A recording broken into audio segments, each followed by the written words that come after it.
Not everybody is a mother. Everybody has some motherly qualities in them, no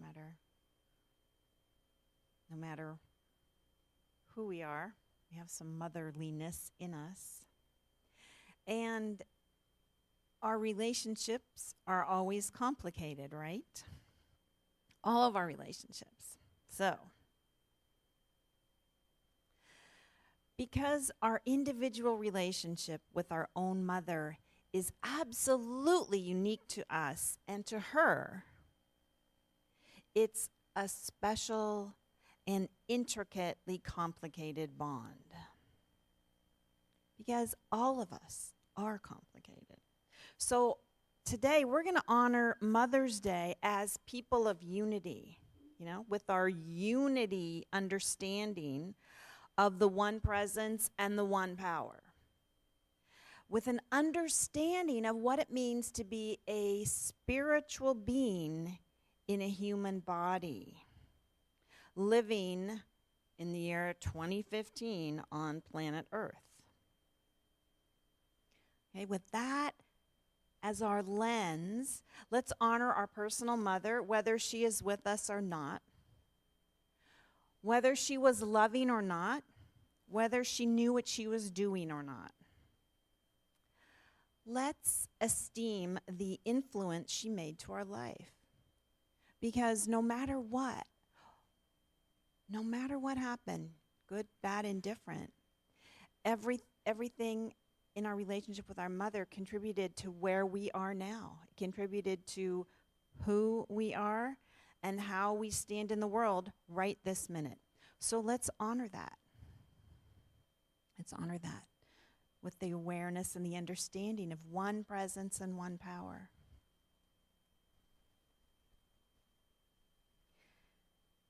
Let's honor our Divine Mother, the loving, caring, nurturing aspect of all that is, the feminine aspect of oneness. Let me read a prayer.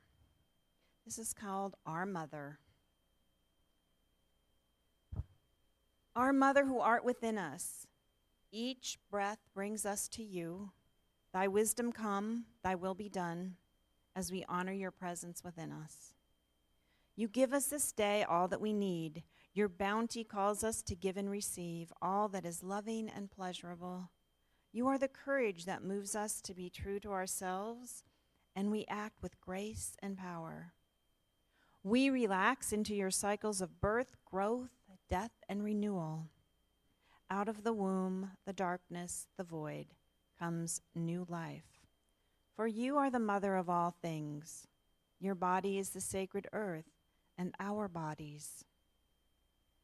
Your love nurtures us and unites us all, now and forevermore. So we honor the Divine Mother.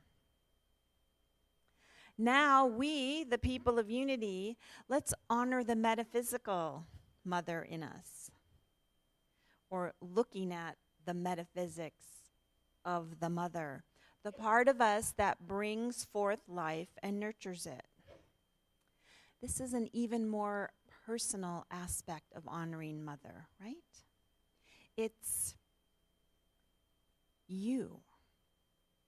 What part of yourself needs some nurturing? What is there in your life that you are nurturing? Maybe you're nurturing a job or a book or a garden or a person or a project. What is a part of yourself that needs some nurturing? Maybe the part of you that likes to have fun needs a little nurturing. Maybe you spend too much time on the couch. Maybe the part of you that likes to walk and move needs a little nurturing. What's a part of you that needs some nurturing? These are the questions that we get to ask ourselves because we're unity people and we look at things with the bigger perspective, What is it that we can see that helps our spiritual evolution, including things like Mother's Day, all of it. Starting with the healing part of what you might ever need to heal with your own mother. Going on to the divinity, the Divine Mother, and then looking at just the whole idea of the metaphysical mother. What is it? What can this tell me about myself?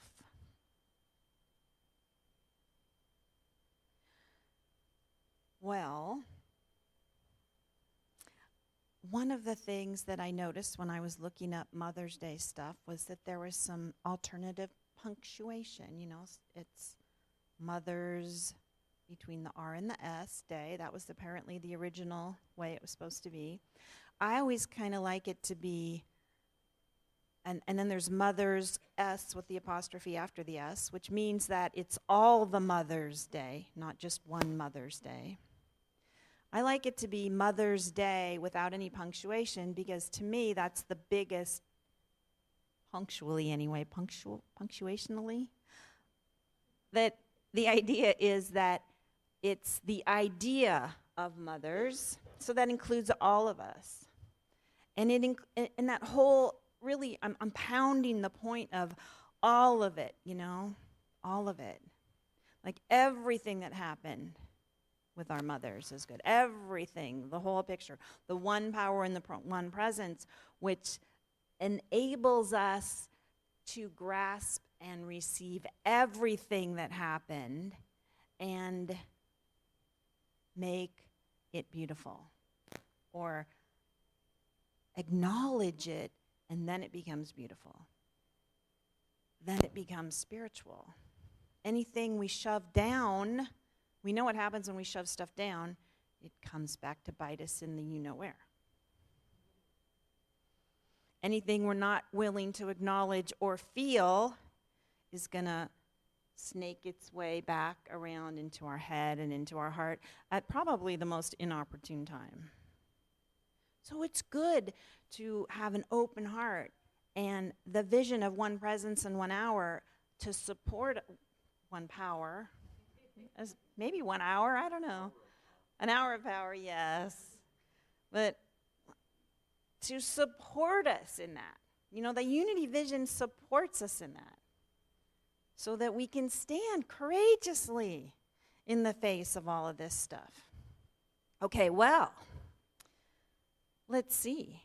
It's planting seed time in Des Moines. I happen to know that because somebody told me. You can actually plant seeds now. This is, I believe, that you can plant a seed now in the dirt and you can feel okay about the freezing. Right? You can feel okay about it. It's always time to plant spiritual seeds or metaphysical seeds. Now, here's some things I want us to consider. When you plant seeds, what comes up?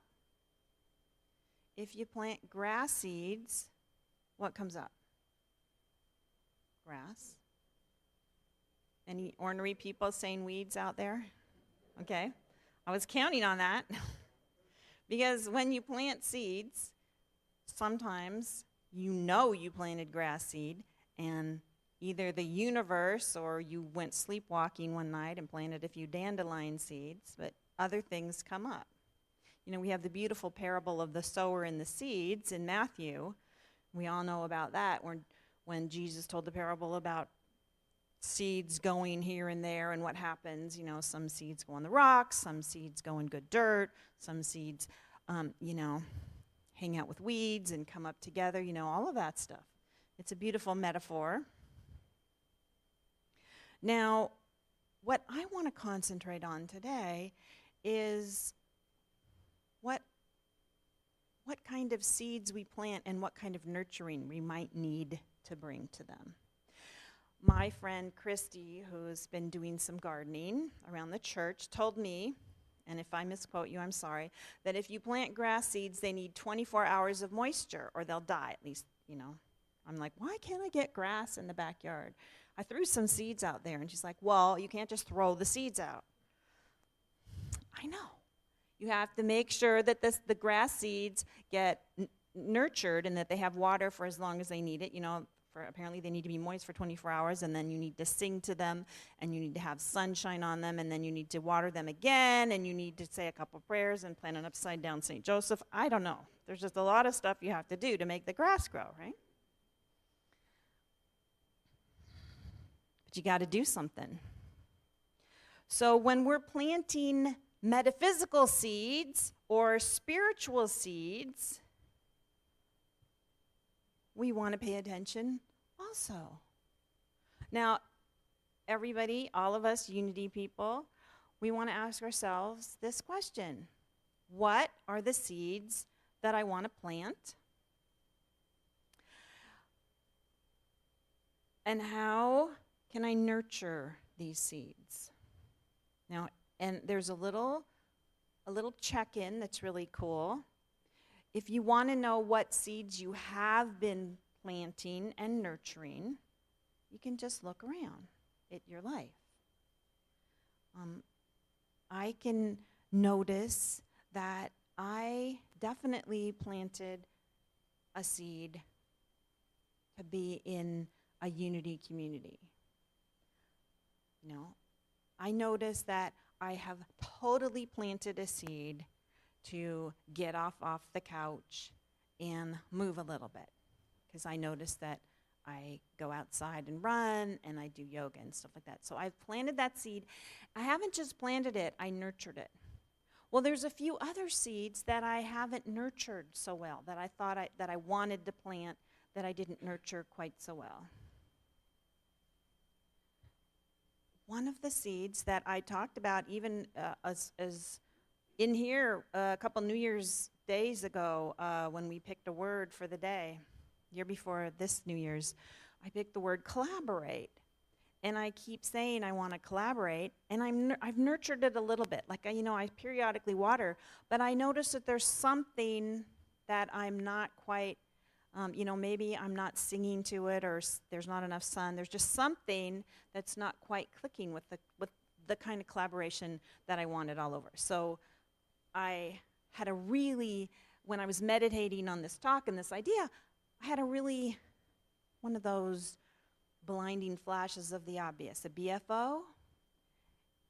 And I realized, wow, I've been talking about collaborating, but I haven't consciously thought of ways to nurture that in my life.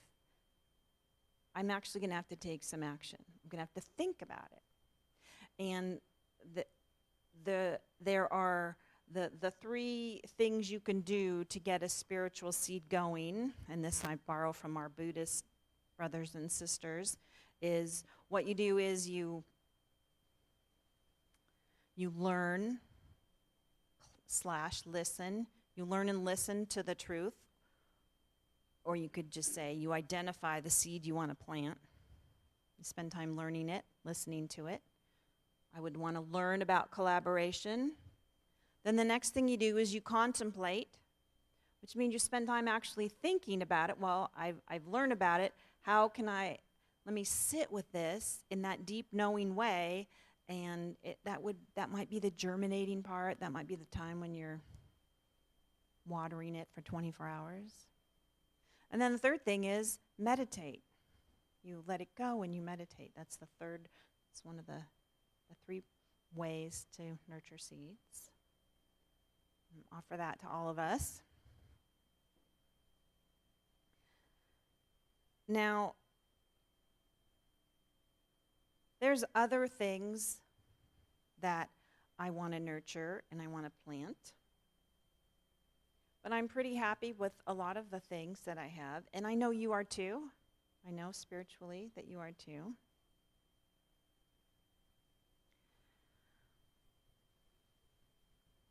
I want to ignite one extra idea, I guess. I want to ignite one extra idea. So we covered the seeds.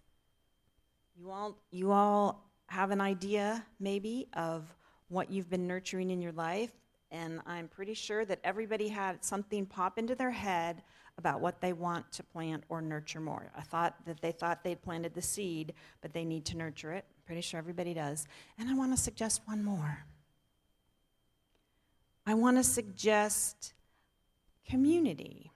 And I actually want to make it really specific to this community. There's some seeds that we cannot plant by ourselves. Spiritually, I cannot actually collaborate all by myself. I can start, or I can try to talk some people into collaborating with me, but I can't do it by myself. And one of the beautiful and amazing things about being in a spiritual community is that when you decide to plant some seeds with somebody else, it works better. So whatever the spiritual seed in yourself you want to nurture, of course, there's just plain old support from people who like, yeah, you go. Let's say you wanted to learn how to meditate. Your friends in your community would like, yeah, that's great. I'm glad you want to meditate. Or they'd go to class with you. They'd go to meditation class with you. Or they'd give you a meditation book. But then there's the thing that happens when you actually do something together. Like maybe you have 3 friends that say, you know what? I can't hit that Tuesday meditation on Wednesday. It's really good. Tuesday meditation at noon at church. So I'm going to get together with my friends Wednesday night. I have 3 friends who are going to get together and meditate with me, or something like that.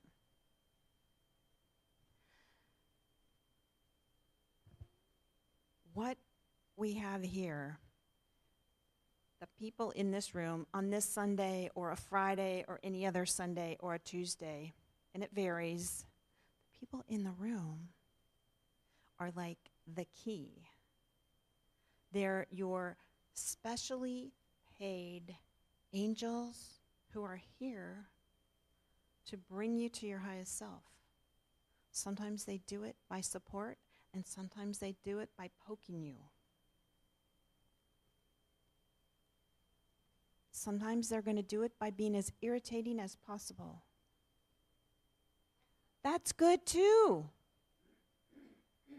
It's all good. We need it all. We actually need people to irritate us as much as we need people to support us. I know you can't believe it because there's so many, but it's true. And the best thing about people in spiritual community who irritate you is that it's like you have this agreement between you that you can go in and out of that, in and out of the reaction and back to being your spiritual self. Go back to being your spiritual self. So this is just a little suggestion to connect to people in your spiritual community.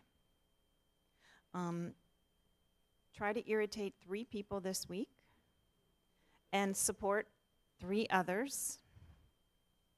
And let me know how it goes.